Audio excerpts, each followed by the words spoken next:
Hello and welcome to the Discovery Roundtable, the episode-by-episode discussion show for Star Trek Discovery, from the perspective of Star Trek Online players and Foundry authors. I'm your host, Drogan1701. With me is Duncan Idaho and Greendragoon. Howdy. Hello. And we have a new face joining us for this evening. Please welcome our guest, Garthon from Legion of Myth. Hello, everyone. Pleasure to be here. Introduce yourself a little bit for those who don't know you. My name is Garthon. I'm a representative of the Legion of Myth, I suppose, just like the Lollipop Guild.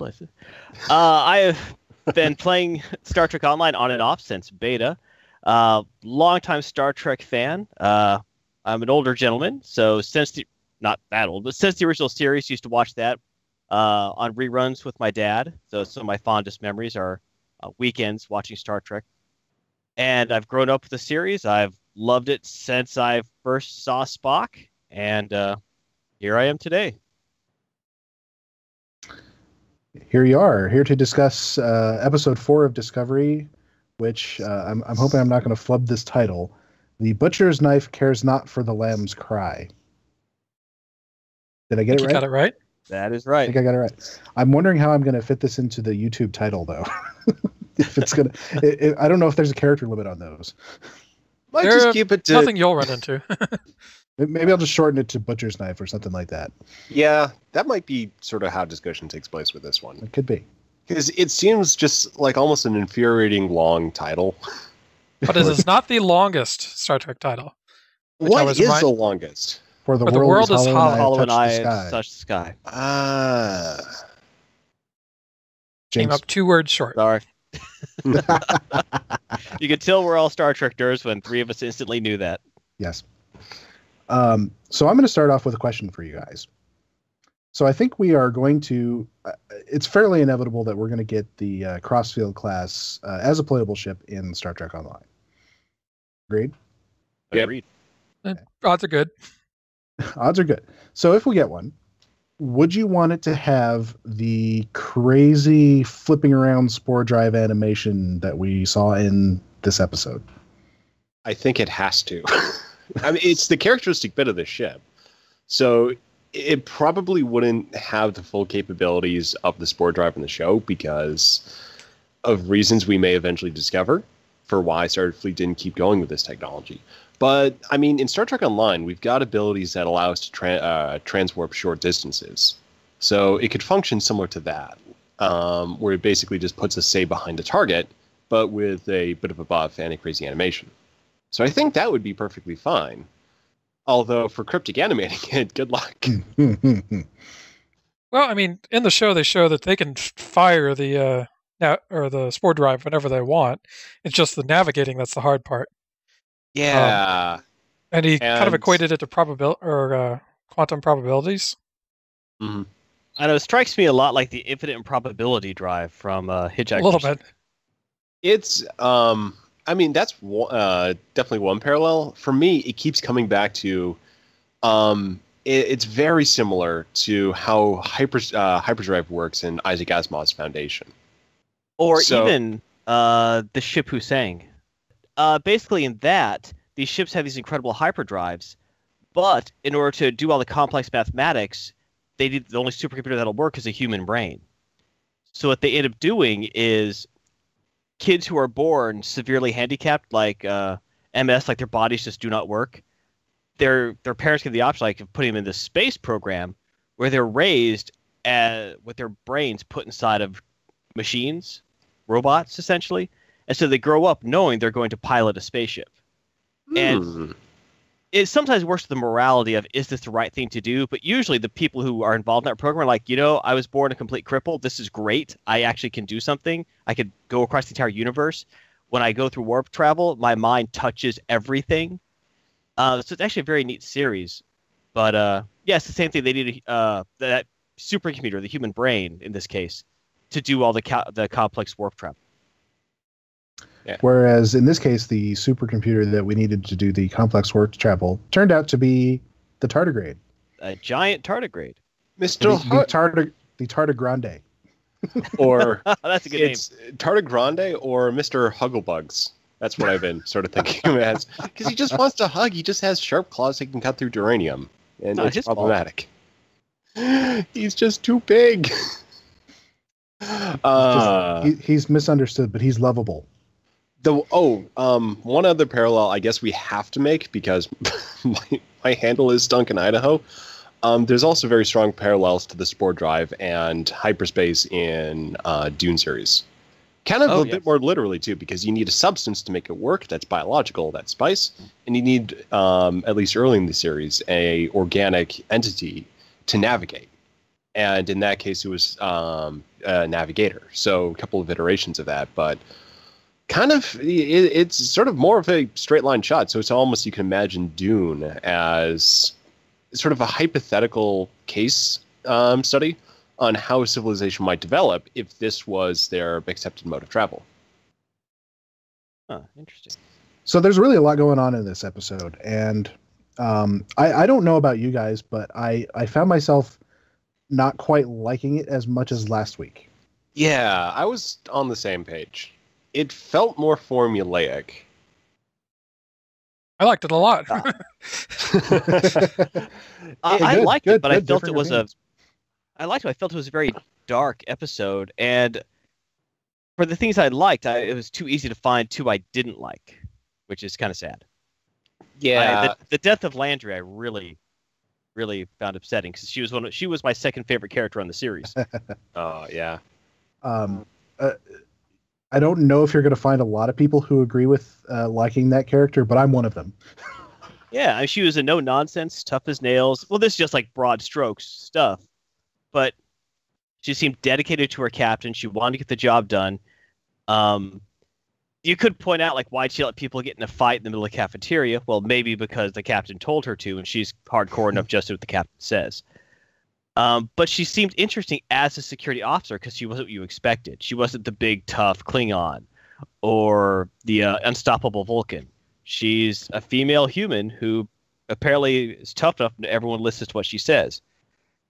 I did find all of a sudden her going from "I'll protect the ship" to "Hey, you know what? I know this thing just killed a million Klingons barehanded and tore through a ship, but I got a knife. Open up the door." Yeah, that was that. Yeah, it kind of felt like this was contrived a little. Yes. It kind of felt like this was a moment where they were making the point that main characters can die. That was what it really felt like to me. Right, I agree. And I wasn't really attached to Landry, but the way she went it felt kind of opposite of what they were talking about in the show. It just felt like a disposable moment. Yeah, I'll agree. They never gave enough time to give any real character development to make it more impactful. Yeah, she had one scene with Lorca to establish like what she really cares about, which is like her dedication to his cause. And or him personally. Personally, too. And that was kind of... there was a slight implication to that, yeah. Yeah, and there was an interesting parallel there between her dedication to Lorca and what's kind of taking shape now with the Klingons. But even with how they were developing, it kind of... Yeah, it didn't feel like these were hitting very strong notes. Kind of more... It felt more like it was part of a pattern that was more easily recognizable. Like, this is where we do the drama, this is where we do the betrayal scene, this is where we do the... just how it goes, it felt like much more conventional storytelling than the previous episode, which was pushing boundaries. I definitely agree with that. I have a theory as to why they killed Landry off. I think it's so that Lorca will start to rely more on Burnham, who will have a bit of a different relationship with him. She'll, question his methods and push him to do different things than Landry would have. Yeah, and that was sort of my sort of silver lining take on that one, is that I don't think Landry would have been a good influence on Lorca's development. She would have been pushing for him to stay as he is now, rather than, I think, Burnham... Just sort of the ends justify the means, that kind of a... Yeah. That's what he is now. Where I think Burnham can get him to do more. So I think it'll ultimately benefit Lorca, but the question is then, why did Landry, why was Landry established as a character in the first place? Well, just so she could die, honestly. Yeah, and that was the feeling of like the stated intentions of the show, like the show's producers or writers. I can't remember who's exactly attributable to this quote, but it was said that, like, even though that there was the possibility of main character deaths, that they wouldn't necessarily die in a Game of Thrones kind of like, oh, this character died, and it's in a disposable way that just sort of perpetuates this trope now that main characters can die, whereas before we were just dealing with the opposite. And I think all we needed to establish that was Giorgio's death. Yeah, and maybe something like this a couple of episodes down the line, but it was basically the first incident with Hugglebugs was just like, you know what? Yeah, I mean, you should have known better in every respect. Yes. It didn't fit the character. It didn't fit the scene.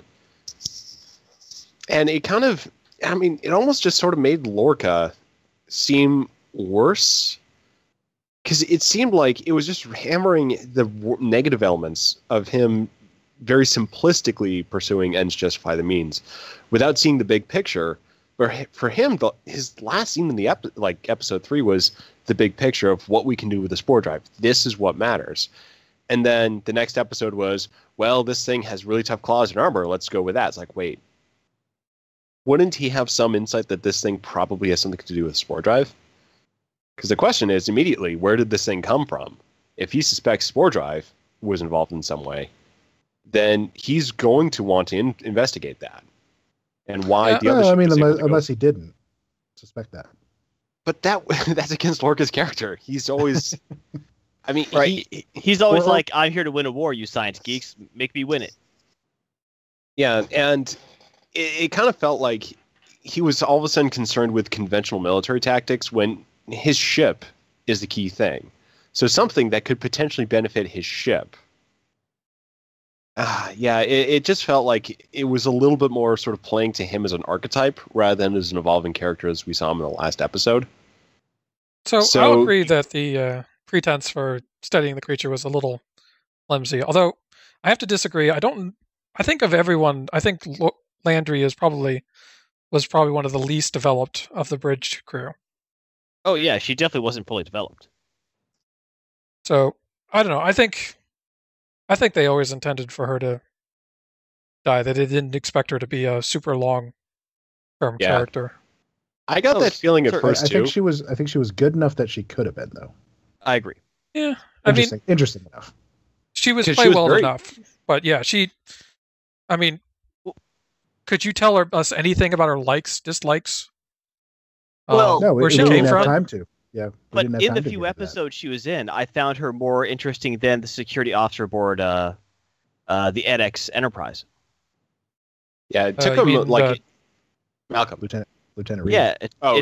Yeah. It took like 2 seasons before you learned anything about him. Yeah, and they kind of made that a bit in the show of no one really knew anything about him, and that was just kind of his character.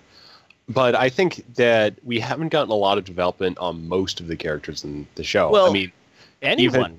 Yeah, it's been a lot on Burnham, a little bit on Zhuzhou, and like some vague suggestions about Lorca. And then now we're getting a little bit more on Tilly, and a little bit more on, well, not even anything on Saru. We don't know anything about his backstory and past and any details of his career. Yeah, you got some we've pieces spent a lot of his time with race. Yeah, it's just that I think at this point where all the characters are sort of they're at a similar point as Landry was, but I think Landry she was very emblematic of what Starfleet was doing wrong at this time, and I think as a character to go, she would have been one of them.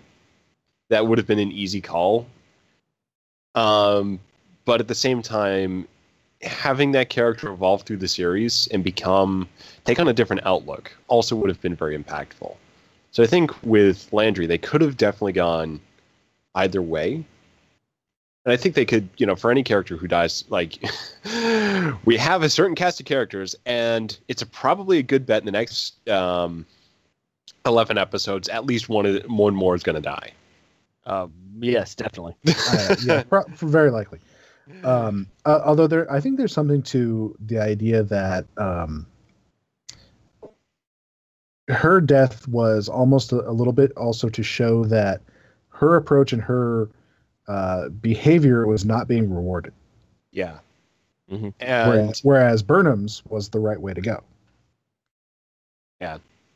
Although there could have been other ways to show that in the episode, but I think it sort of been, but. It was it was a simple solution, and it did allow this episode to kind of get into Burnham taking a lot more initiative, despite having that initial resistance. I'm not sure if the initial resistance really did anything for the episode,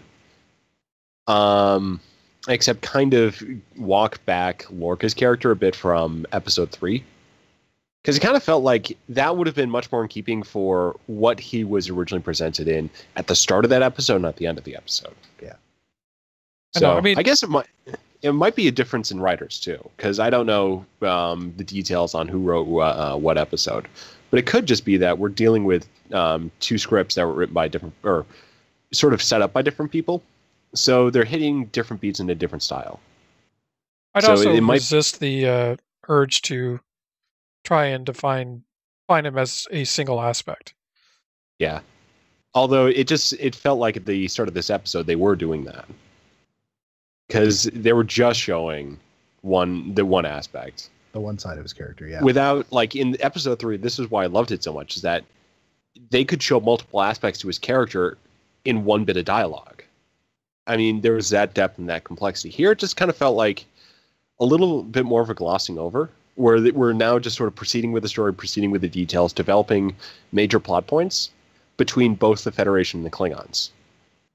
So maybe there just wasn't the time to really sort of dig into detail on depths and motivations. And it was just like, a bunch of things needed to happen in this episode. And they rolled on each one by one, getting appropriate moments in the series, bringing in appropriate characters, but sort of not delving into as much as episode 3 did. So I wonder, I think I've mentioned this on previous episodes, but one of the things that happens with these sort of serialized shows a lot of the times, at least a lot of the ones that I've watched, is the pacing is very deliberate. And usually you'll see people online call them slow burn shows. Okay. And so far this has not been the way with Discovery. It's moving along at a really fast rate. Faster than I expected. Yeah. I did not expect to get a resolution to making the spore drive work this quickly.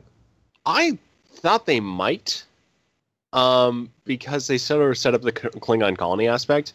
If I didn't see the preview for episode 4, I would have guessed they would have still been working on it.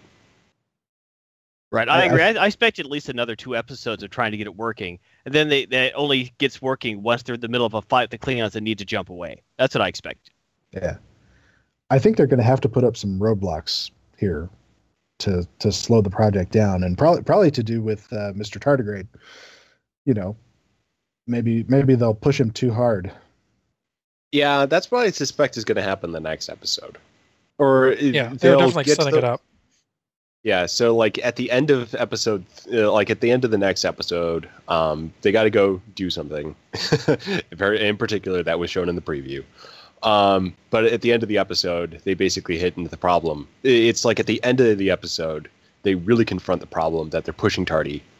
But at the same time, they're discussing that through the episode. So I don't know if they'll sort of hit the roadblock in the episode, but I think they're going to set it up for at least the next episode after. Well, it looks like right now what they're setting up is, right now everyone's cheering, woohoo, we did it, we can make this work. And the only person who's even a little tiny bit concerned that they're torturing an animal is the main character, who's Burnham, is the only one who seems to care.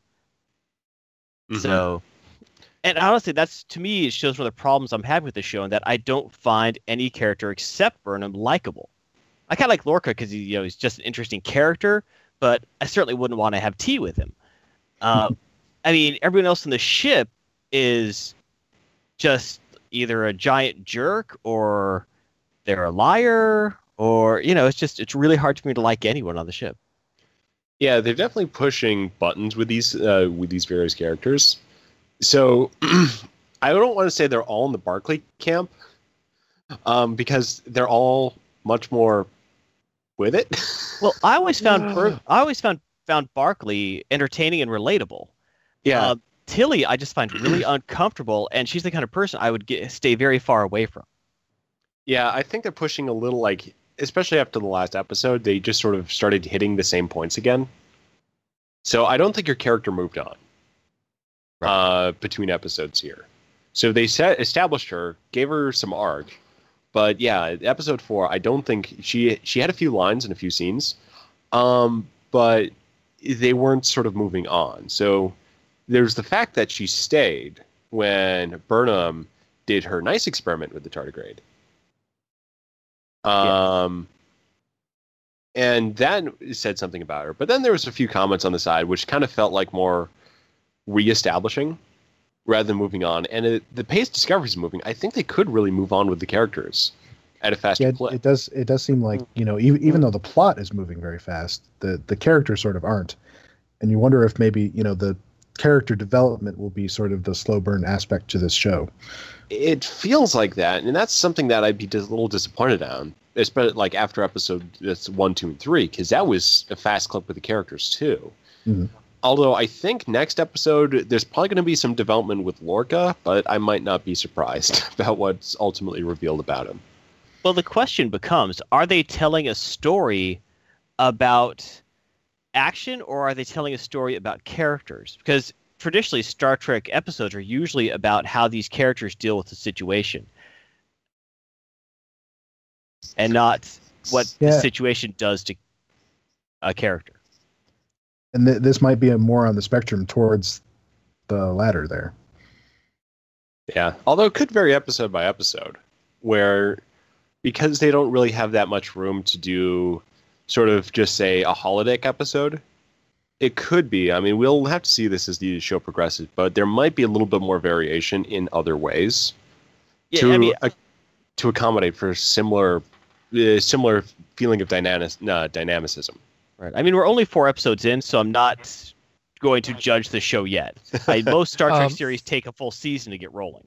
I would also say this one is harder because in previous shows we were so used to having self-contained episodes, so we could really judge an episode on its own merit. But this isn't the case. I mean, episode 3 rolls into episode 4, which rolls into episode 5. If we watched like the first third of an episode of like TNG or something and tried to judge that, it's like, yeah, we could kind of draw some early conclusions, but we can't see the full picture yet. So yeah, it's kind of like for this episode, like understanding Burnham's, like the context of Burnham's reaction to the tardigrade kind of depends on what happens with the tardigrade. If we just assume that he, or well, I'm calling him he, because I also made him lieutenant in my mind. For lack of a pronoun. So the tardigrade, if he turns out to be sort of goes through that sort of relatable injured animal type arc or just lab animal type arc, and then is eventually released in some way because they realize that what they're doing is killing it, then what's going on in this episode means a certain thing. But what if the tardigrade learns and actually becomes a member of the crew? That's more of a long shot. But what if they actually develop a means of communication? And what if he understands? So now this episode means something different. Because it's not setting up. I'm going to have to call you out here. I'm going to have to call you out here because you just want a tardigrade bridge officer. I do want a tardigrade bridge officer in Star Trek Online. But I think there is a question of how intelligent the tardigrade is. Because there will be that, yes. My question is, like, and this would require me going back to Enterprise or just asking it right now. Does a Vulcan Katra allow a human the ability to do a mind meld? Probably not. Yeah, that's what I mean for the that neurology, but I'm just wondering if Archer did one at any point. Because no. I don't think he didn't. He did the Vulcan neck pinch, but he did there wasn't he needed another Vulcan to mind meld. Yeah, McCoy tried the neck pinch and it didn't work. Yeah, and then McCoy didn't. Okay, so that was kind of one of the things that was like, it felt like I could almost see that scene coming of Burnham trying to establish a telepathic link with the tardigrade. Mm-hmm. because she has the Katra. And that was something that's just like, yeah, I can kind of already see it almost like that full episode. And I just don't know where they go with it, besides like, well, we either use the spore drive or we don't use the spore drive, and we either use this thing or we don't use this thing. And Lorca's probably going to say we're going to use it, and then, yeah. I just don't know how possible that show would be. From what we can tell from the preview, it looks like the decision isn't ultimately going to be Lorca's, but it's going to be it's going to come down to Saru. And it's going to be a question of whether or not they want to refrain from using the spore drive to save the animal or save Captain Lorca. And it's going to come down to Lorca. Well, I think that's the conflict. I think that is the conflict of next episode. Yeah, it's a conflict, but it's an easy one to resolve, because for the crew, there's no question. And even for Burnham... Well, that's an assumption. Well, I mean, there's no question for how it will ultimately go, not necessarily how the characters will play that out through dialogue. Because Lorca, I don't think they're going to kill him off or sort of leave him in the next episode. If it's a question of... No, Lorca's not going to die, and they'll rescue him somehow. I don't know that they'll necessarily use the spore drive. Okay. Yeah, if there's something else there, if the scenario is constructed in a way that there's an alternative, then I think there's more of a question. But if they put it in a hard line, if you sort of like it's either tardigrade or Lorca. But yeah, I mean, this is what it's. Well, I mean, where the crew is right now, I don't think they would hesitate. And no. Burnham might, but Burnham might raise a question. I don't think they would. I don't think she would entertain that for long, because she is a very logical individual. So imagine Spock in that same situation. It's either his captain, I mean, different context, or a Horta. And we've been in that situation before. So I do think we have to be somewhat careful about trying to predict where the show will go, because if we were to go based on the preview for episode 4, I mean, when we left that, the tardigrade was a vicious monster. And that's all we knew about it. I was saying it was sympathetic and an animal. And probably herbivorous. Well, that's just because based on your knowledge of tardigrades. But also, it's also the fact they didn't change his morphology too much. And he didn't really go after the corpses on the ship. So yeah, the Klingons are mostly intact. They were just in several bits. I'm just saying, I mean... but I don't think this show has, completely been predictable so far. So no, it's just it felt like through this episode, it was easier to see the beats coming, like while I was actually watching it. So that's where I'm thinking that it seems easier now to imagine future scenes than it was. Like at the end of episode 3, I would not have been able to make any sort of coherent guesses about how this episode may have gone down in scene-to-scene detail. I'm starting to feel like it might be easier to sort of start getting some ideas for where they might go with this particular plot thread. Not necessarily how it connects with other things, but just this one in particular. So I just hope they don't spend too much time sort of vacillating over the sort of the moral question of the tardigrade. It's a good question, but I don't think they could keep it up for long. Well, and I don't think they would, just given the pace of the episodes that we've seen.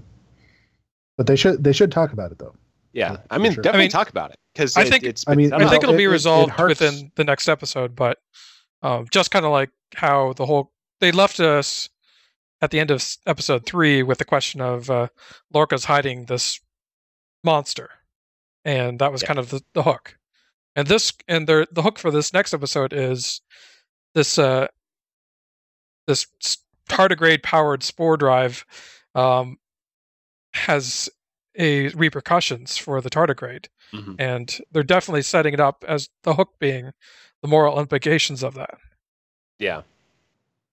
So, of course, the question remains: where do you get a giant tardigrade? I think that's a very interesting question. I think we're going to learn that at some point, and that could be really interesting, because I think there's a. Oh yeah. I mean, I think he can. Yeah, just move along the same way. I think though it's just sort of it's a new horizon, so they could fill that in with anything. Because it could have been just floating around in space. Well, they said it showed up or in some kind of mysteriously in the cargo bay of the Glen. Yeah, in the ecology is that it's feeding on these spores which can teleport from planet to planet.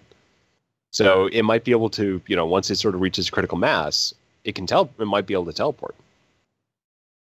So once it has enough spores, that might be a solution. They actually Burnham lets the tardigrade go just by letting it just gorge on spores. So what did you guys think of the battle at the end with the Klingons?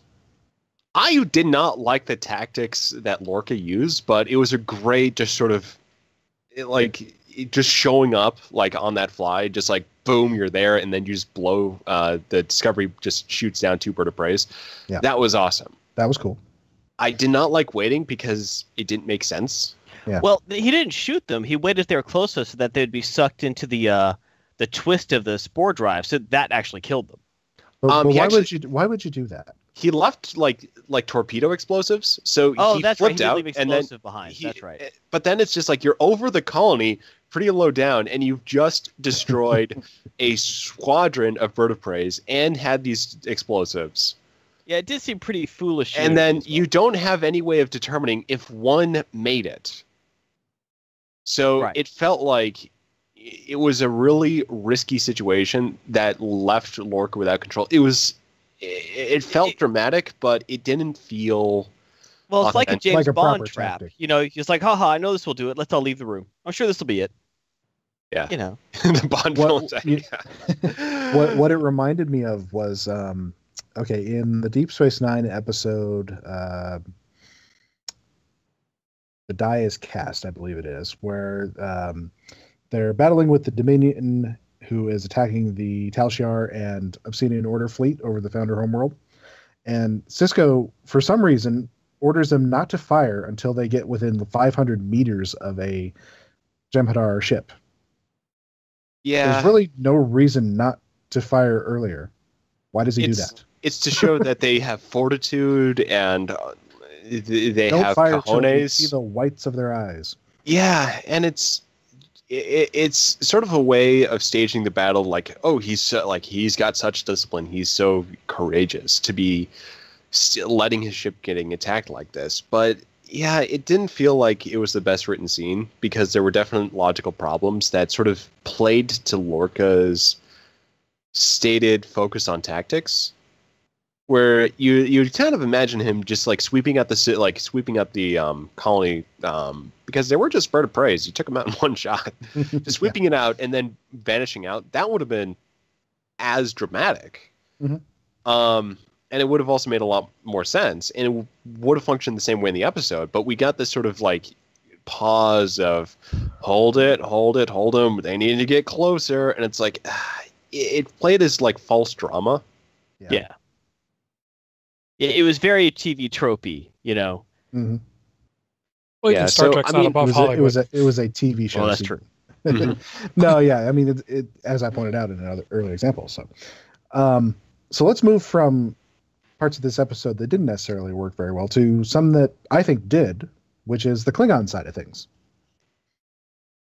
We got to go back to the Klingon flagship, or T'Kuvma's flagship anyway, which has been basically disabled this whole time. Yeah. Back in the original battle site, which I was not expecting. 6 months. Yeah, that was I was surprised by that as well. And that was interesting too, because it kind of painted the Klingons a different light. It's not like the other Klingon houses were really concerned with the fate of this other house. So that, in one little detail that was interesting in its own right, set up what's going on with the Klingons almost to a T right there. Yeah. Because, I mean, I expected, Voq to be, off directing the war effort or something like that, or, in the trenches. But here he is. He's been stuck on this ship, which is running out of supplies, running out of food, all that kind of stuff, arguing with L'Rell about whether to cannibalize the Federation ship, whether it's honorable to take something from the Federation ship to get your warp drive working. I will say it did confirm one of my theories, which was that T'Kuvma's was the only one with a cloaking device. Yeah. Yes. Yeah. Because, I wasn't of course, quite sure because I wasn't quite sure if he sort of started building more, because I wasn't quite sure if the ship he used to ram the Europa was necessarily the same one as his flagship. It was not. I thought it was not. It was not. Because I thought it got destroyed. It was destroyed with the Europa. Yeah. So Takuma's ship was the only remaining ship with a cloaking device. And then with Takuma gone, there's no hope of duplicating it in a similar way. Or it might be unique, yeah. And then which kind of plays into the canon idea of, that Klingons didn't necessarily have cloaking device until late in the TOS era.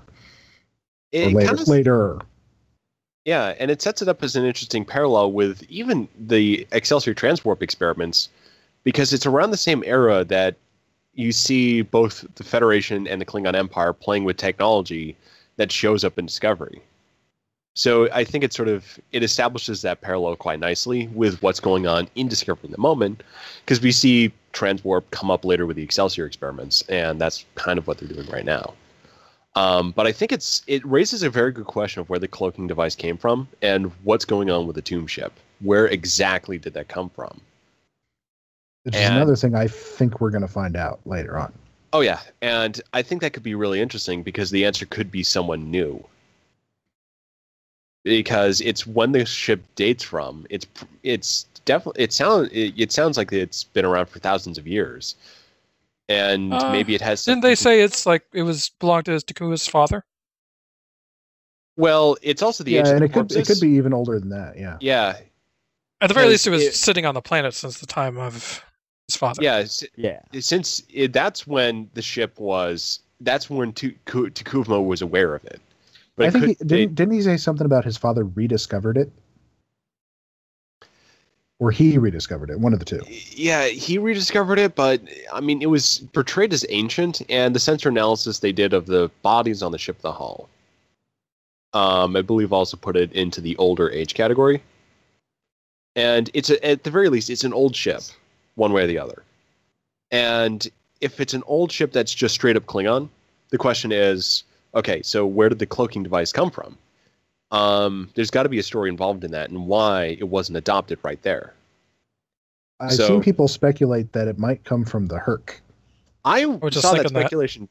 Yeah, and what my speculation was on the side of that is that you could go one step further, potentially, if you're writing this, where it could date to the Herc conflict, but it may not have come from the Herc themselves, but another party who gave the Klingons cloaking technology so that they would defeat the Herc. A fusion, and the Klingons were able to maintain some technology after that, but because the cloaking device is very sophisticated, they weren't able to duplicate that. So they may have gotten warp drive, shields, and disruptors from that, but they weren't able to keep the cloaking technology going. And the Tomb ship dates back from that conflict. So it could be Klingons appropriating Herc technology, but if that's the case, then why didn't they keep appropriating it and keep sort of moving it on? I think if you say it's a third party, I mean, just from a writing point of view, it does allow the Klingons to have this, but a very ready reason for why they weren't able to keep it, just keep using it, even at that point in time, is that they really weren't prepared to handle it. I'll be honest. I mean, of all the races, the Klingons are some of the worst at record keeping. So the idea of them losing technology is not that hard for me to buy. They have sort of like an oral tradition more than writing things down. Yeah, but at the same time, that same tradition producing cloaking technology on its own, though, is something that I think is a little more dubious, because it's basically you have oral tradition scientists at Abound coming up with cloaking device, and then no other similar genius being able to pass it on. So I think there's definitely a story here, but we'll definitely have to see how it develops and how integral it becomes to the show, because I think both through the spore drive and the cloaking device, there's two mysteries going on with what exactly is going on with these technologies. No, maybe I think it might even be meant as a parallel. Yeah.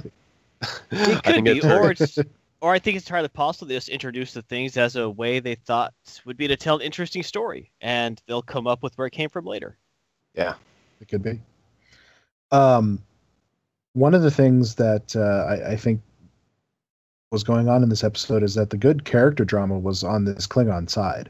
Yes. With L'Rell and Voke, and then Cole coming in and throwing a major wrench in the works. I saw today, and I agree with this. He feels like one of the original series Klingons, so he's sort of conniving. Yes. Yeah. Believe it or not, I actually got a big impression of that too. It reminded me a lot of TOS, ha ha ha, now I have you type stuff. I liked it.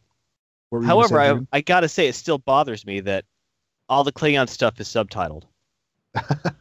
The Klingon stuff is kind of dim. It's all very highly detailed. And instead of looking at the scene and taking all the intricate detail in, I'm reading the whole time.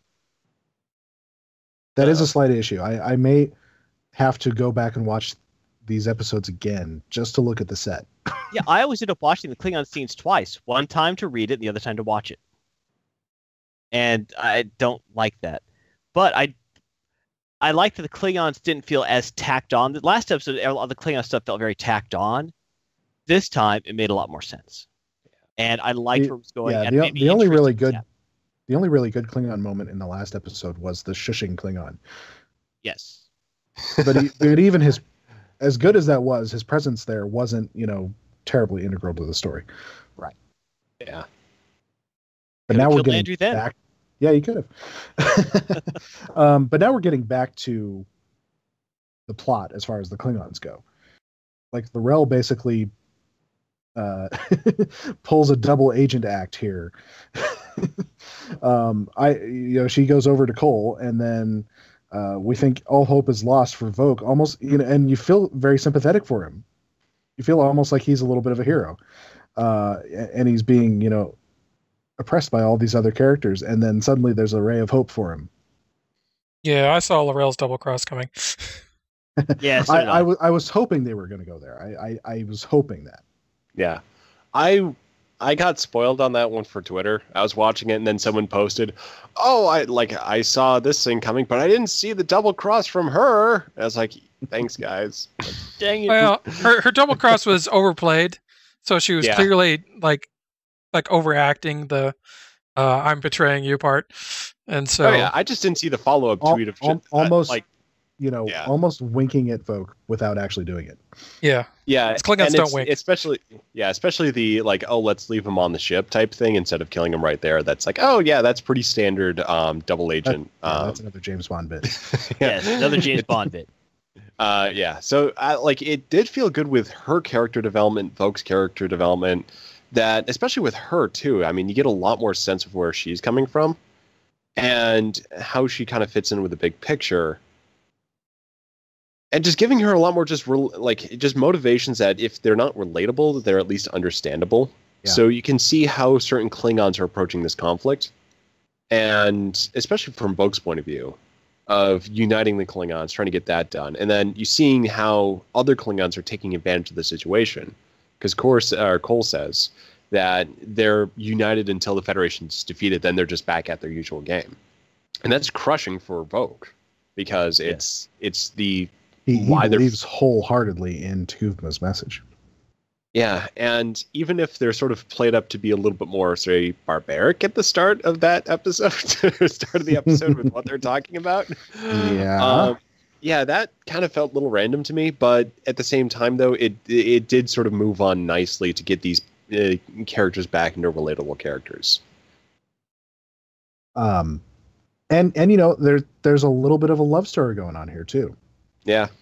Which I was not expecting that. Yeah, a love story of Klingons over a dilithium injector. I mean, nothing can get more Star Trek than that. Totally romantic. Oh, but it was really well played, so that's surprising. Especially it's in Klingon. The scene is in Klingon, and it's between basically two Klingon zealots, and it's a nice scene. So it sort of this episode is very.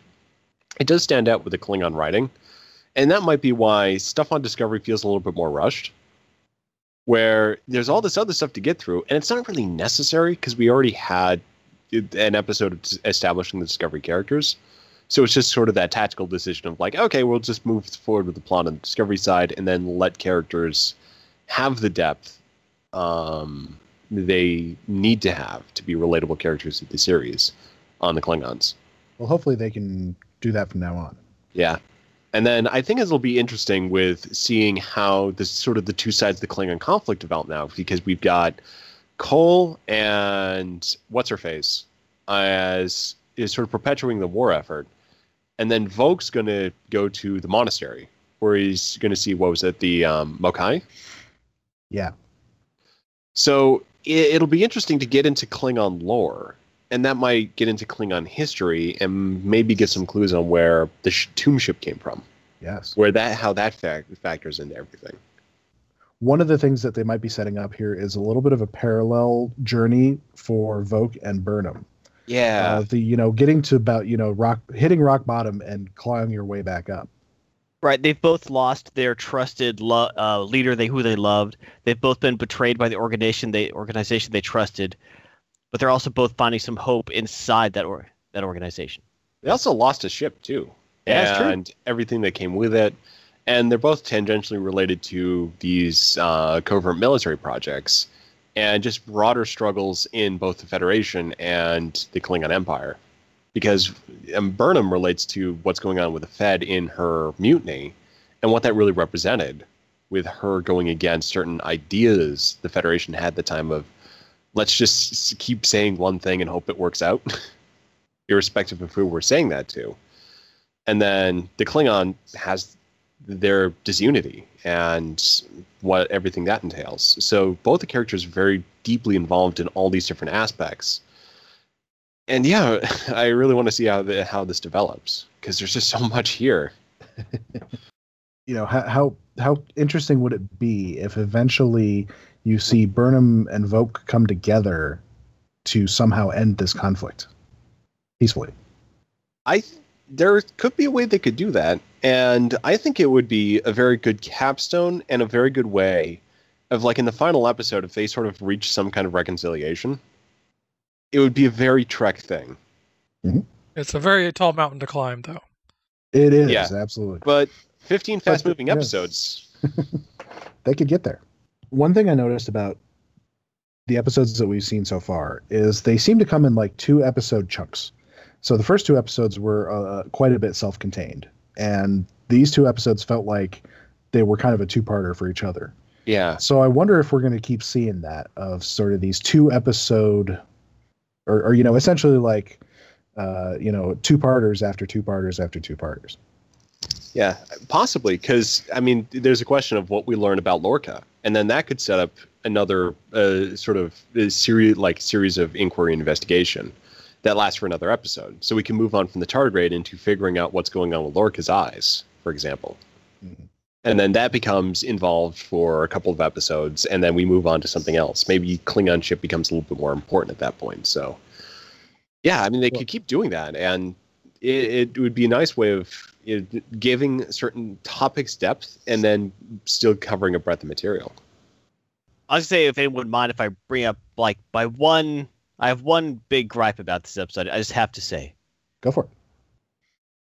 Why would you send someone back aboard a derelict ship in a war zone to retrieve a telescope and not pull out an active warp core? How did you get that? How did you get? Okay, so I'm going to have a small guess here, is that somebody grabbed it on their way off the ship into the escape pod. That's what it must have happened. But I'm trying to think of who's going to run over to the dead captain's ready room to grab the telescope of all things and take it with you. Right. All I can assume just so it can be bequeathed to. Well, she wasn't. All I can assume was when she died, and they recognized that, it got reported to Starfleet. Starfleet, okay, let's go through your official records, and you got to think there's a lot of people getting killed right now, so it's going to take a little bit. So they go through the records, and say, "Oh, we need to retrieve these items." Oh, dang. And there's a disabled Klingon ship with a cloaking device right there. Yes, and they just leave. It'll be fine. Yeah, but so we got to get this telescope. I think it's it was probably grabbed on the way out. Where was it couldn't have been Burnham at the time, because she wouldn't have been in any position to do that. Nope, she would have been under heavy guard. Yeah. How would anyone have? I can only guess maybe it was Saru. Well, I guess because he was pretty close to the captain as well. I mean, yeah, and then it could have been he just did it out of sentimental value at the time. I don't know. They're going to have to explain that one. They're going to have to explain it. It's got to be Saru, And it's got to be for him getting emotional about losing his captain, because that did come up in episode 3. Or even if it's something like 2 or 3 episodes later, they're talking and he mentions that he sees it and he mentions that they have a flashback of him speaking with Giorgio, and she's actually recording that, and he's in the room, and it's not to know, like, if this ever happens, I need you to do this. Yeah, or it could come up through conversation where Saru gets annoyed that she got it because he pulled it out. Something like that, yeah. Yeah, so it'd be a good character moment. But I noticed it when they were on the Klingon ship that it's like there's no telescope there, because I thought they were going to have a little scene of him like maybe playing with it, thinking, what the hell is this? Telescope goes round. Telescope goes round. So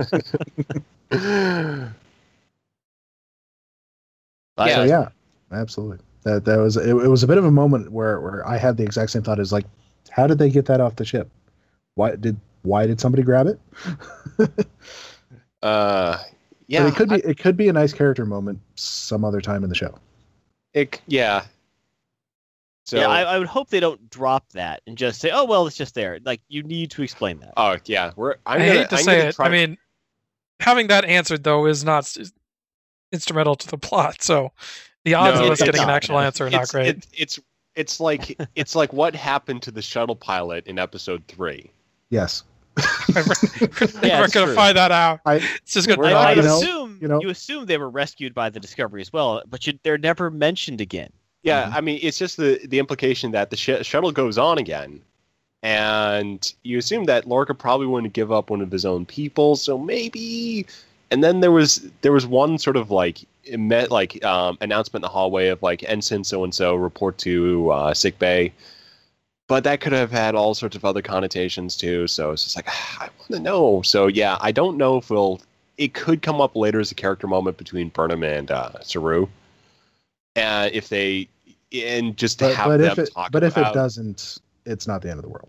It's just that feeling of we got to start creating scenarios now for how that goes down. Maybe there's like a transporter protocol on the ship of, in event of abandoned ship, Georgiou set up a transport protocol to beam the telescope into an escape pod. Or it's a Foundry mission. There you go. Lost telescope. Oh yes. Right. Yeah. The harrowing mission to retrieve Georgiou's telescope. Yeah, as the ship is exploding, you have to grab. You have one mission. You have to grab the telescope. Oh god! You have to fight your way. You have to fight your way through legions of Klingons. And you're an ensign in charge of laundry, and also the telescope. Garthon, it'd be funny if had like a mission where you come across the telescope in 2410. But then the mission is like going back to the history of the telescope, like all the way through Giorgio, all the way back. It just keeps jumping to different points. And how many ships was it pulled from? Yeah, how many ships got destroyed around that telescope? Telescope is a bad omen. It's the 24th century equivalent of Forrest Gump. One additional shout out I do have to throw to the episode, and just with how it's approaching materials. The opening scene of the episode, I thought that was pretty nifty. With the fabrication, and interesting that it's fabrication and not replication. Yeah, so it just felt like a good moment of just shifting perspective, challenging how you're thinking about things, and it just sort of felt like neat for the show and great use of special effects. I mean, how much did that scene cost, and how much does time take to plan? And it's just for something simple. So I thought that was, is a rather beautiful scene. You can think of it as, when you see Captain Kirk, get his chicken sandwich out of the fabricator on the Enterprise. That's what's going on at the molecular level. I kind of just want to have just an entire series of those types of shots, kind of like how it's made in this in the TOS era. There you go. And it's just like these amazing, spectacular CG extravaganzas of material coming together, and it's for something like the chicken sandwich, the uniform, a wrench, toilet plunger. Anything like this. Oh yeah, I mean and you'll be footing the bill for this, right? Apparently so. But it just felt like it was just sort of a nice thing for a massive special effects shot to do something like this rather than like a battle or do something else. Something very mundane. Yeah, and it just like it was, but also very meaningful because it's the first time she's had a Starfleet uniform in 6 months, and it's something that obviously means quite a lot to her. Yeah, and it's always kind of her first step back from the brink. Yeah. I think maybe in the next episode we'll see Voke's first step back from the brink. Him at the monastery. I mean, yeah, that's gonna be very. That's gonna be interesting. I think it also could be a good, like, there might be some comedy opportunities there, but that's just me wishing. Klingons are surprisingly comedic. Klingon comedy, yes. Since that one guy shushing, it's opened up an entire new universe for me. Klingons can be funny. All right, well, I think we're going to end it there for this episode. So thank you all for joining us, and thank you to Garthon for coming here and letting us know what you think about Discovery and this episode in particular. Thanks for having me anytime. Well, for now, we hope you all will enjoy The Final Frontier.